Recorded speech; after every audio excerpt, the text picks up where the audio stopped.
देखिए, कोरोना से लड़ने की जहाँ तक बात है, मैं सबकी बातें सुन रहा था। कुछ चीजें जो आपके चैनल के माध्यम से देश के पटल में आनी चाहिए।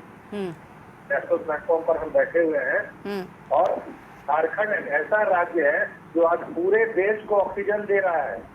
अकेले बोकारो जो कंपनी थी, वो अकेले रोज 680 टन ऑक्सीजन की सप्लाई कर रही है, निर्यात कर रही है।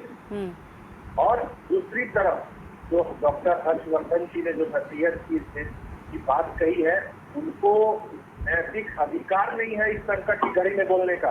और बिल्कुल माननीय हेमंत सोरेन जी ने जो आज जो कल अपनी बातों को सोशल मीडिया के प्लेटफॉर्म से रखा है और उन्हें बताने का काम किया कि किस तरीके से देश के प्रधानमंत्री सिर्फ अपनी मन की बात करते हैं। वो इस कदर नशे में चूर है, सत्ता के नशे में चूर है।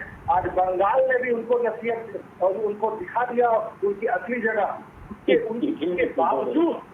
उसके बावजूद प्रियंका जी जो सीक्वेंसिंग मेथड के माध्यम से इस देश की एजेंसी ने दिसंबर माह में बताने का काम किया था कि दूसरा वेव आएगा, उसको पैसे उस एजेंसी को वो सरकारी संस्था को पैसे तक नहीं दिए गए।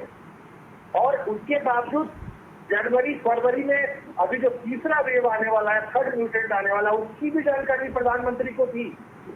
उसके बावजूद 5 राज्यों में चुनाव हुए और नतीजा सबके सामने है। और प्रधानमंत्री को कम से कम इस वक्त राजनीति नहीं करके या किसी भी केंद्रीय मंत्री को राजनीति नहीं करके राज्यों की ओर देखना होगा। उसको ऑक्सीजन, हर तरीके का ऑक्सीजन उसको प्रोवाइड करना होगा। सिर्फ आप अपना राजनीतिक ऑक्सीजन लेने के लिए बड़े बड़े वादे करते हैं। अब बिल्कुल उनको अपने मन की बात छोड़ करके काम की बात करनी चाहिए। इसी का उल्लेख हेमंत सोरेन जी ने कहा और मैं समझता हूँ कि बाकी जो इस पैनल पे बैठे हैं वो भी इससे सहमत होंगे। क्या आप इनको एक खुदा बना रहे हैं? इनको एक भगवान का दर्जा दिया जा रहा है कि इनके खिलाफ कोई बोलना नहीं चाहेगा या कोई बोले नहीं इनके खिलाफ। ये नैरेटिव सेट करने का काम कर रही है भारतीय जनता पार्टी कि प्रधानमंत्री के खिलाफ अगर किसी ने कुछ बोल दिया या सवाल कर दिया तो मानो भगवान से सवाल हो गया, भगवान के खिलाफत कर दी, खुदा की खिलाफत कर दी। तो ये नैरेटिव सेट करने की जरूरत नहीं है, काम करने की जरूरत है। मैं फिर दोहरा रहा हूँ, अकेले झारखंड खुद को ऑक्सीजन नहीं दे पा रहा है, लेकिन पूरे देश को ऑक्सीजन दे रहा है, महाराष्ट्र से लेकर तमिलनाडु तक, केरला तक। ठीक है, आपने यहाँ पे चुनाव को लेकर बात कही थी, तो लेकिन उस दौर को भी याद करना जरूरी है जब झारखंड में बाकायदा उपचुनाव को लेकर उस दौरान भी काफी रैलियां भी हो रही थी। वो दौर भी याद करने की जरूरत है। लेकिन ये बात भी सही नहीं है अगर देखा जाए तनुज जी कि अगर झारखंड को ऑक्सीजन की जरूरत है तो झारखंड को भी ऑक्सीजन मिलना चाहिए। ये नहीं है कि वहां पे जरूरत है तो दूसरे स्टेट को फॉरवर्ड किया जा रहा है लेकिन झारखंड की जरूरत का ख्याल नहीं रखा जा रहा, क्योंकि वो जरूरत का ख्याल रखना भी बेहद जरूरी है, इससे पहले कि वहां पर विकट परिस्थितियां हो। डॉक्टर विजय, सवाल बहुत सारे हैं यहाँ पर, विपक्ष की तरफ से भी और गैर बीजेपी शासित राज्यों की तरफ से भी।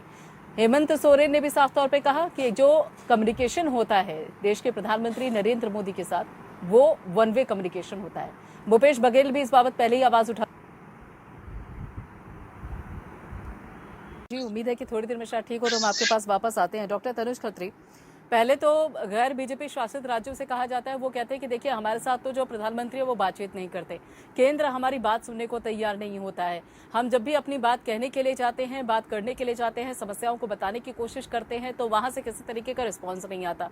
और उसके जब प्रधानमंत्री फोन करते हैं बातचीत करने के लिए तो उधर से दूसरी शिकायत आ जाती है कि देखिए वो तो हमारी बात तब भी नहीं सुनते हैं। मतलब अगर संपर्क करने की कोशिश ना करे तब भी समस्या, संपर्क करने की कोशिश करे तब भी समस्या। आखिर किसी रास्ते से राहत होगी? नहीं, देखिए संपर्क करने की कोशिश इसको नहीं कहेंगे ना। हाँ। ये मैंने आपको कॉल किया और आपको बोलने ही नहीं दिया। समझ रहे हैं ना आप? डायरेक्ट समझिए इस बात को। मैं आपको कॉल करता हूँ और आप कुछ सुनता नहीं हो। हाँ हेलो प्रियंका जी, आप कैसी हैं? चलिए बहुत अच्छा, बढ़िया, ध्यान रखिए, और फोन कट। तो ये क्या तरीका हुआ? ये आप किसको दिखाना चाह रहे हैं कि आपने फोन तो क्या यही बात हुई? बहुत ही बेबाकी से पूरे देश में आज संदेश देने का काम किया है हमारे प्रदेश के युवा मुख्यमंत्री श्री हेमंत सोरेन जी ने कि इसी तरीके से ऐसे अहंकारी लोगों की बातों को सामने लाने की जरूरत है। कि देखिए ये किस तरीके से सौतेबार कार्य करते हैं। जब इनको मध्य प्रदेश में कांग्रेस की सरकार गिरानी होती है तब तो ये संपर्क साध लेते हैं, उनसे जाकर के मिल लेते हैं। और आज पैंडेमिक है ये कोई हाय हेलो के लिए किसी का कॉल नहीं आएगा, किसी के पास नहीं जाएगा। अगर झारखंड भी अगर केंद्र से संपर्क कर रहा है तो कोई ये फ्रेंडली टॉक नहीं हो रहा है, ये आपदा की घड़ी है।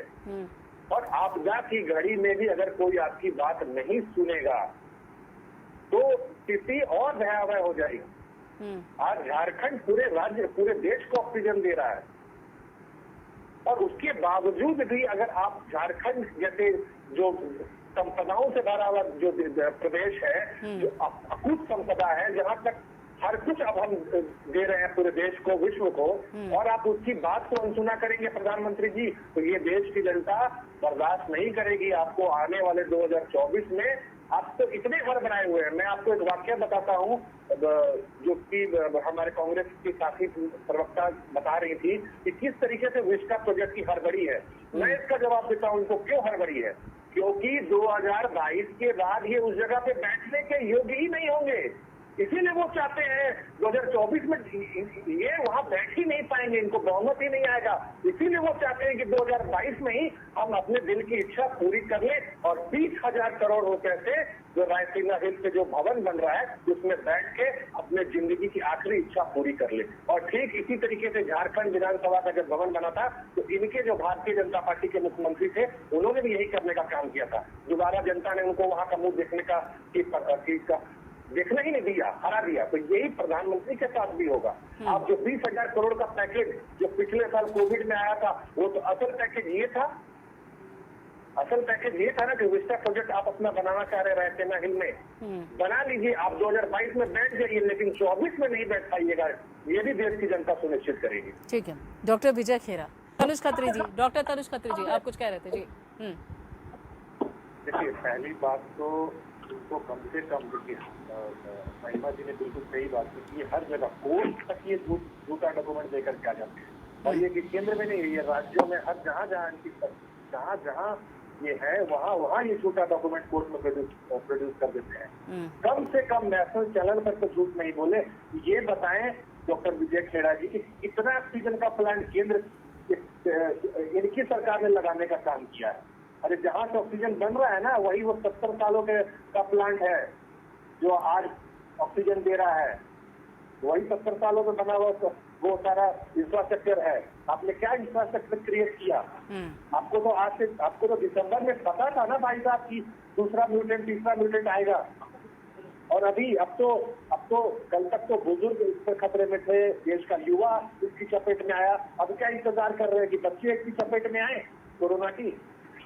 आज पूरे यूरोप और बाकी देश इससे निकल रहे हैं, वहाँ चीजें सामान्य हो रही हैं। और आपका तो इतना अच्छा पीआर था प्रधानमंत्री जी का कि उन्होंने तो कोई ऐसा देश नहीं होगा जिसका भ्रमण नहीं किया होगा। उनके तो दोस्त थे इसमें, कहाँ गए वो दोस्त? वैलिड सवाल है डॉक्टर विजय खेरा जी, वैलिड सवाल है, जवाब दीजिए।